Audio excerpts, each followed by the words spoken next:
안녕하세요. 오늘은 부커스에 대해 얘기해 보겠습니다. 일단 부커가 사람 이름이죠. 예전 프로레슬러 중에 부커티라고 있었는데 기억하시는 분들 있으실 것 같습니다. 부커의 법원인 부커스는 프레드릭 부커노 2세가 만들었는데요. 위스키 역사에서 큰 의미를 가지고 있죠. 많이들 아시는 내용일 것 같아 간략하게만 소개를 해드리겠습니다. 80년대 후반에 스몰 배치란 개념을 처음 사용했는데 수많은 오크통을 섞어서 만드는 위스키를 기존의 방식과는 다르게 정말 맛있는 원액을 담고 있는 소수의 오크통만 엄선해서 제품을 만들었다는 게 스몰 배치였습니다. 따로 스몰 배치라고 표기할 수 있는 규정이 있는 게 아니라 그냥 마케팅적인 용어로만 사용되지만 이런 방식의 마케팅의 선구자였죠. 그리고 물을 타지 않고 필터링도 거치지 않은 원액 그대로의 상태로 제품을 내보냅니다. 위스키의 역사가 길다고 하지만 막상 이 물을 타지 않은 배럴 프루프, 캐스크 스트렝스 제품들은 그렇게 역사가 길지 않아요.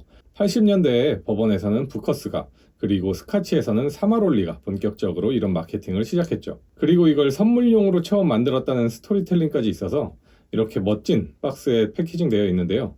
일반적으로 버번은 박스가 잘 없습니다. 스카치 위스키들은 대부분 박스에 멋있게 패키징이 되어 있는데 사실 이 이유를 살펴보자면 역사적으로 스카치 위스키들은 거래와 선물용으로 많이 쓰였죠. 유럽인들이 미국 땅에서 원주민들과 조우해서 협상을 할 때부터 시작해서 세계대전까지 선물과 기념품 등으로 많이 소비됐는데요.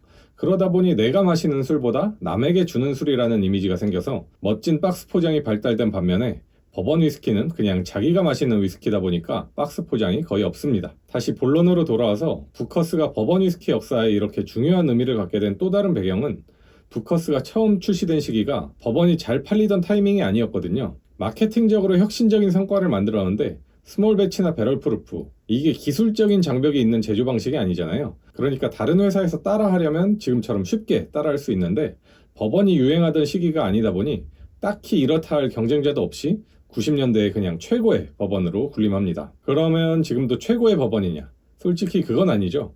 이제는 버번 시장이 다양성을 추구하고 고숙성, 고급화 전략의 방향으로 가고 있어서 꾸준히 전통을 지키는 부커스는 버번 매니아들에게 조금씩 후순위로 밀리는 모양새입니다. 다른 분들의 부커스에 대한 리뷰를 보면 이게 아직 가치가 있냐라는 말이 많이 나오거든요. 버번에서 이런 식으로 접근하는 술은 아마 부커스가 유일할 것 같은데 내용을 보면 저도 공감이 많이 되거든요. 부커스가 역사적 가치는 있지만 맛만 봤을 때, 아니 맛과 가격을 봤을 때 이것보다 싼 가격에 더 맛있고 더 좋은 스펙을 가진 버번들이 나오다 보니까 이런 후기들이 공감을 얻는다고 생각됩니다. 대표적으로 일라이저 크레이그 배럴 프루프 같은 술은 부커스의 숙성 연수인 6년에서 7년 수준보다 2배 가까이 오래 숙성을 했는데도 가격이 더 싸잖아요. 제가 최근 들어 부커스를 가장 싼 가격에 본 게 한국 돈으로 10만 원이거든요. 이 정도면 살만하죠. 캐나다 캘거리에서 본 거라 일반적인 가격은 아닙니다.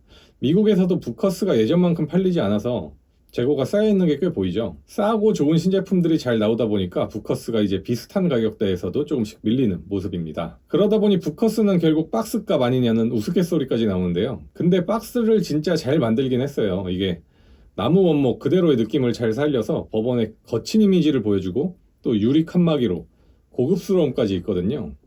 검색해보면 이걸 눕혀서 흙을 채우고 화분으로 쓰시는 분도 있던데 아무튼 이렇게 유럽 수출용은 박스 없이 나오기도 합니다. 부커스는 1년에 4번 출시를 하는데 새로 나오는 배치마다 이 스티커에 이름을 붙이고 스토리텔링을 해주더라고요. 그게 또 수집욕을 자극하죠. 마케팅의 기술은 진짜 잘 살리고 있는 버번이라고 생각합니다. 그러면 오늘의 메인 주제인 부커스와 가족들을 소개하고 마셔보도록 할 텐데요. 아까 프레드릭 부커노 2세가 부커스를 처음 만들었다고 말씀드렸죠. 1987년에 처음 부커스를 만들고 1992년에 은퇴를 하십니다. 그 이후에는 아들인 프레드 부커노 3세가 이어받고요. 이름이 다 비슷한데 손자 이름은 프레디 부커노 4세입니다. 헷갈리니까 그냥 3세, 4세라고 부를게요. 이 진빔 리니지는 3세, 4세가 함께 만드는 술입니다. 거의 면세점 한정판이나 마찬가지고 가격도 면세점에서 30만 원 주고 샀으니 법원치고 엄청 비싼 거죠. 물론 15년 숙성의 한정판이란 메리트가 있고 박스도 고급이지만 돈값을 하는지에 대해서는 살짝 의문이 들고요. 옆에 부커스와 유사한 박스 하나 더 있습니다. 이건 리틀북이라고 하는데 프레디 부커노 4세, 그러니까 손자의 별명이 리틀북입니다.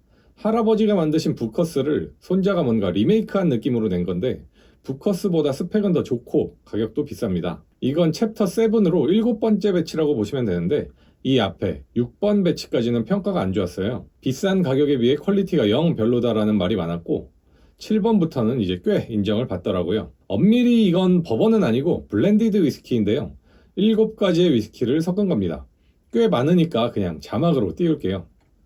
보시면 고숙성도 있고 저숙성도 있고요. 버번, 라이 위스키, 몰트 위스키까지 다양하게 들어간 걸 알 수 있습니다.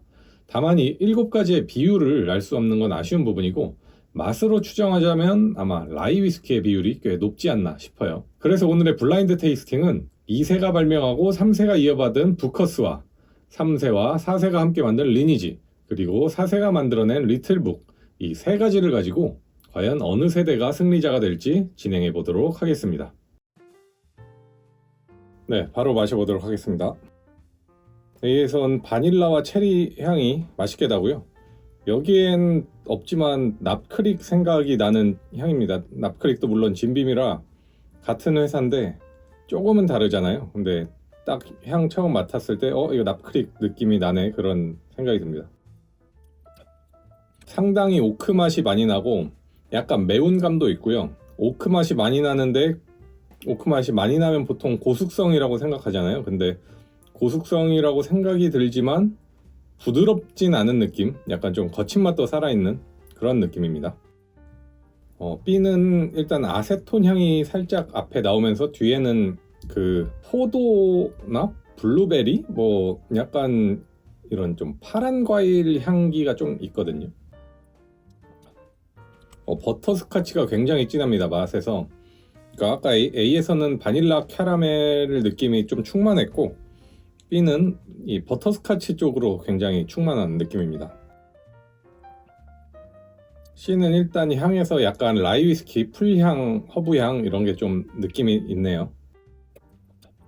맛에서도 비슷합니다. 라이와 포도 느낌의 저는 포도라고 표현을 하는데 어떤 분들은 버터스카치라고 표현을 하기도 하는 그 라이 위스키 특유의 그 맛이 있거든요. 라이 위스키 느낌이 좀 많이 나고요. 다시 한번 먹어보도록 하겠습니다. 네, 두 번째 먹어도 라이 위스키 느낌과 이번에는 그 나무의 그 오크향, 그리고 약간 그 시가 냄새, 그런 것들의 조화가 잘 돼 있고요. 달지는 않습니다. 단맛은 별로 없고 굉장히 맛과 향이 풍부한데 그 중에서 버번에서 기대하는 좀 단맛은 빠진 느낌, 그런 느낌입니다. 두 번째 먹으니까 여기도 라이 느낌이 조금은 있고, 처음 마셨을 때 말씀드린 것처럼 버터스카치 향 굉장히 풍부하고, 오크 향은 제일 적은 것 같아요. 이게 저숙성일지는 모르겠지만 뭔가 오크 향이 딱히 많이 느껴지지는 않습니다. 네, A가 제일 버번의 정석 같은 느낌이거든요. 달달한 캐러멜 느낌, 정확히 말하면 그 카라멜 푸딩의 그 색깔 있는 부분, 그 느낌이 많이 나요. 그러니까 결국 설탕 비슷한 느낌이죠.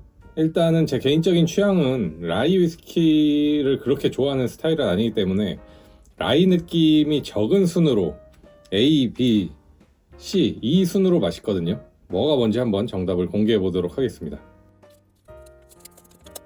네, C부터 말씀드릴게요. C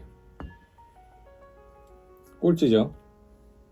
리틀북입니다. 역시 제가 리틀북 말씀드리면서 라이 위스키가 좀 많이 섞인 것 같다고 말씀드렸었는데 역시 맛에서도 라이 느낌이 많이 나고요. 그 다음 B는 리니지입니다. 리니지가 가격은 비싼데 뭐 블라인드 테이스팅 하면 항상 1등은 한 번도 못하는 것 같거든요. 그리고 당연히 1등은 부커스였습니다.